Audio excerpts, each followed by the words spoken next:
Like any competitive sport, football can occasionally witness players straddling the line between fierce rivalry and inappropriate conduct. Here are a few incidents where football players cross the line. Welcome back to another exciting video. Before we start the video, please like, subscribe, and press the bell icon. The headbutt of Zinedine Zidane, 2006. Of all the football incidents in history, Zinedine Zidane's headbutt in the 2006 FIFA World Cup final is still remembered first.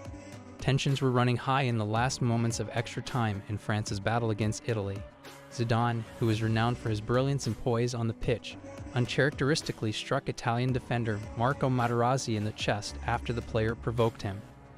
The tragedy stunned the football community and spoiled what would have been a glorious conclusion to Zidane's remarkable career. Zidane was immediately sent off the pitch as a result of his conduct, despite his previous tournament heroics, which included leading France to the championship match. Zidane's last act on the football pitch cast a permanent stain on his legacy, even though Italy went on to win the World Cup in a penalty shootout. Incidents of Luis Suarez biting. The biting events involving Luis Suarez have garnered international attention and brought serious concerns about his behavior on the pitch.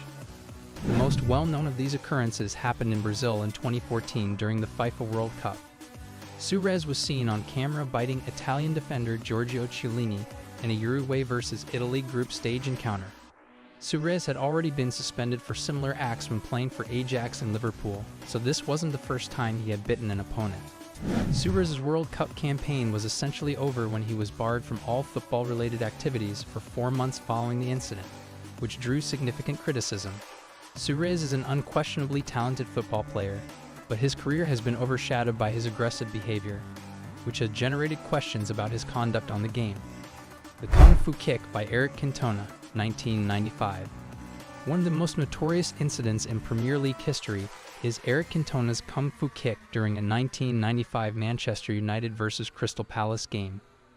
Following his dismissal due to a foul, Cantona became enraged at taunting from Matthew Simmons, a Crystal Palace supporter, and threw himself feet first into the crowd, kicking Simmons in the chest. Witnesses were taken aback by the episode, which prompted considerable criticism of Cantona's behavior. The Football Association then fined him £20,000 and banned him from playing football for 8 months. In addition to damaging his own reputation, Cantona's Kung Fu Kick called into question crowd control and player safety in football stadiums.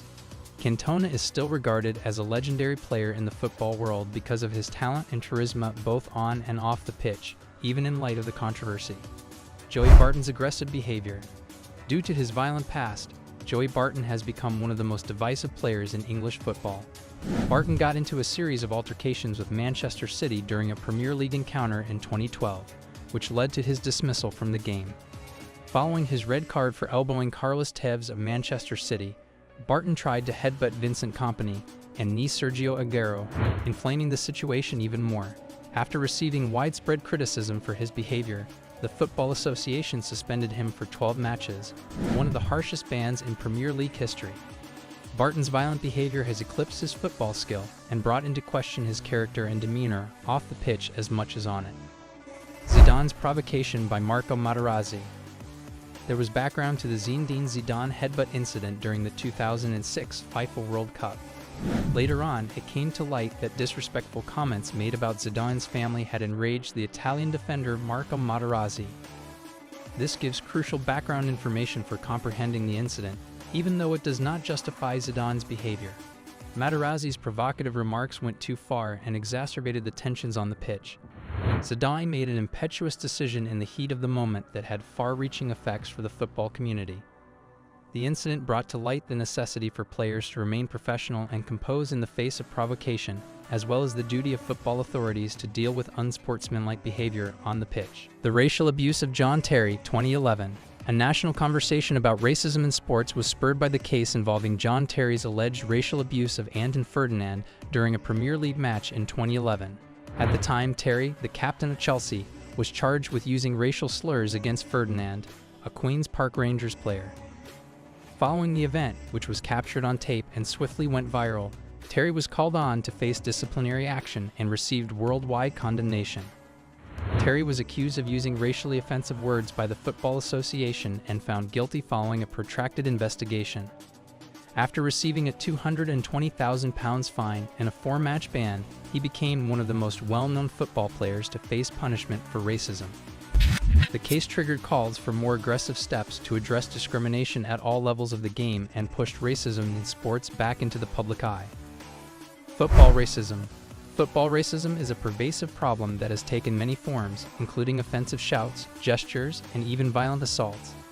Incidents persist in spite of efforts to remove racism from the sport, underscoring the necessity of persistent action. Racist taunts from supporters, rival teams, and even teammates have been directed towards players of all races, resulting in a hostile environment that compromises the fairness of the sport. High-profile episodes that have caused outrage and led requests for harsher penalties for perpetrators include the mistreatment of players like Mario Balotelli, Moise Kean, and Raheem Sterling in recent years. Although progress has been sluggish, football authorities such as FIFA and UEFA have launched anti-discrimination campaigns and tightened penalties for racist behavior. All parties involved in football, including clubs, regulating bodies, players, and supporters, must work together to combat racism in the sport. Zero-tolerance rules, education, and awareness campaigns are crucial to fostering an inclusive and polite atmosphere where athletes can compete without worrying about prejudice. Football will never truly be free of racism until its damaged reputation and the negative effects it has on individuals who are discriminated against are addressed. These occurrences serve as a reminder that even though football is a highly competitive and passionate sport, players are expected to always observe the principles of sportsmanship and respect.